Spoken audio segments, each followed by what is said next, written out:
বাংলাদেশে এখন কোনো সিন্ডিকেট নেই। এখন অন্তর্বর্তীকালীন সরকারে রাষ্ট্র পরিচালিত হচ্ছে। তাহলে জিনিসপত্রের দাম কেন?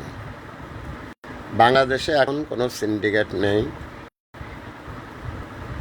অন্তর্বর্তীকালীন সরকারের হাতে ক্ষমতা। তাহলে জিনিসপত্রের এত দাম কেন? আগের সরকার থাকতে যে অবস্থা, এখনো সরকারের থাকতেও সেই অবস্থা। তাহলে আমরা ভালোটা কি পেলাম? আমরা দেশের সাধারণ জনগণ এ পর্যন্ত অন্তর্বর্তীকালীন গভর্নমেন্ট ক্ষমতায় আসার পরে একটা সুফলেরও কোনো কিছু আমরা মারতে দেইনি। বাজার ব্যবস্থায় যিনি সুফল আনতে পারেন তিনি হচ্ছেন সত্যিকারের সিন্ডিকেট মুক্ত গভর্নমেন্ট। আর যিনি বাজার ব্যবস্থার উপরে সংস্কার করতে পারবেন না, তিনি সিন্ডিকেট মুক্ত গভর্নমেন্ট না। খুব স্পষ্ট কথাটা। আসলে হয় কি, আমি একটা কথা মাঝে মাঝে বলে থাকি, রাজা যায় রাজা আসে, কিন্তু ভাগ্য বিড়ম্বিত প্রজার ভাগ্যের কোনো পরিবর্তন হয় না। বিষয়টাই একটা জায়গায়। আজকের গভর্নমেন্ট আর আগের গভর্নমেন্টের ভিতরে কি পার্থক্য দেখছেন আপনারা? কোনো পার্থক্য আছে? আগের গভর্নমেন্ট ছিল ফ্যাসিস্ট, এখন গভর্নমেন্ট হচ্ছে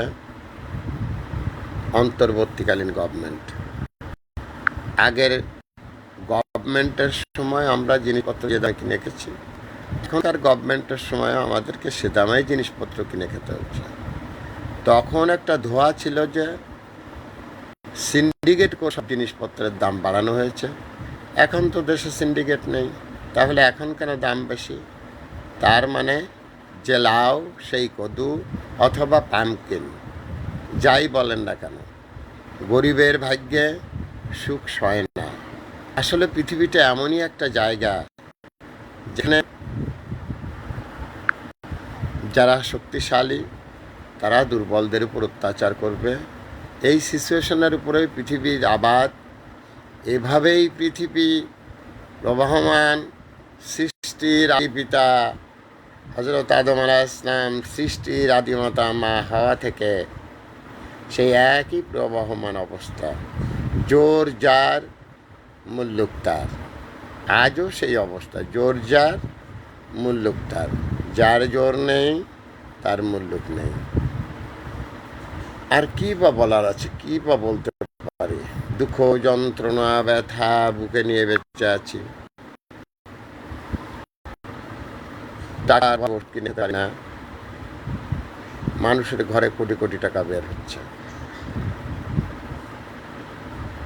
ওষুধের জন্য আমাদের দেশের কত মানুষ যে পতঙ্গের মতো প্রাণ বলি দেয়, তার সঠিক কোনো পরিসংখ্যান কোনো গভর্নমেন্টের হাতেই নেই। এই 53 বছরের কোনো গভর্নমেন্ট এই পরিসংখ্যান হাতে রাখেনি। গভর্নমেন্ট যায়, গভর্নমেন্ট আসে।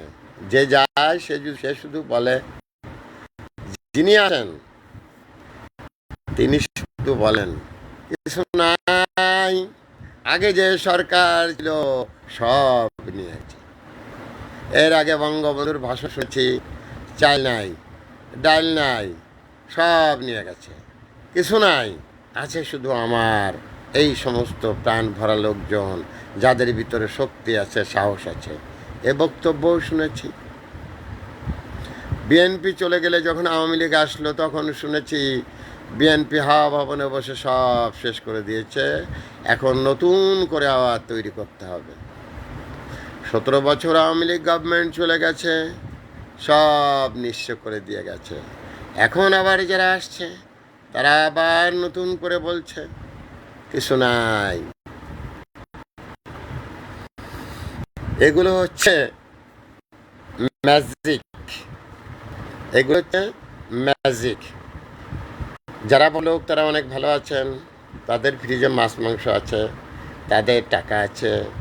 আর যারা গরিব তারা চিরদিনই গরিব। এই হলো গিয়ে অবস্থা।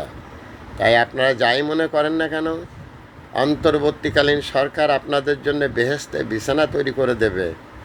যদি কেউ এই প্রত্যাশা করেন, তাহলে বোকারা যে স্বর্গে থাকে, আপনারা তার উপরে যদি কোনো স্বর্গে থাকে সেই স্বর্গে বাস করবেন। আমি একজন অতি দরিদ্র বিনা বেতনের পারিবারিক পাঠশালার টিচার, মানুষের ভালোর জন্য কাজ করি। যার টাকা নেই তাকে ফ্রিতে পড়াই, অথচ আমি নিজেই দুবেলা পেট ভরে খেতে পারি না। আর অর্থের অভাবে ঠিকমতো আমার চিকিৎসা সেবা হয় না।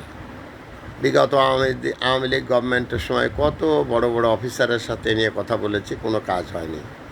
আবার এখন যে সমস্ত অফিসাররা এসেছেন, এখনও যদি আমি কথা বলি, কোনো কাজ হবে না। পানির এক ধর্ম আছে, আপনারা মনে হয় জানেন, ছেড়ে দিলে সে নিচের দিকে চলে যায়। এই ধর্ম থেকে, পানির এই ধর্ম থেকে ধর্মটা পরিবর্তন করে দেবে, দিকটা পরিবর্তন করে দেবে এমন কোনো বাপের পুত এই পৃথিবীতে, মায়ের পুত এই পৃথিবীতে জন্মগ্রহণ করে নাই। একটাই কথা, পানি নিচের দিকে প্রবাহমান। Thanks a lot. Viral sir, বিনা বেতনের পারিবারিক পাঠশালার শিক্ষক। মোবাইল কন্ট্যাক্ট নাম 01935204804, আমার বিকাশের নাম্বার। সবাই সুস্থ থাকবেন, ভালো থাকবেন, এই প্রত্যাশা নিয়ে এখনকার মতো বিদায়।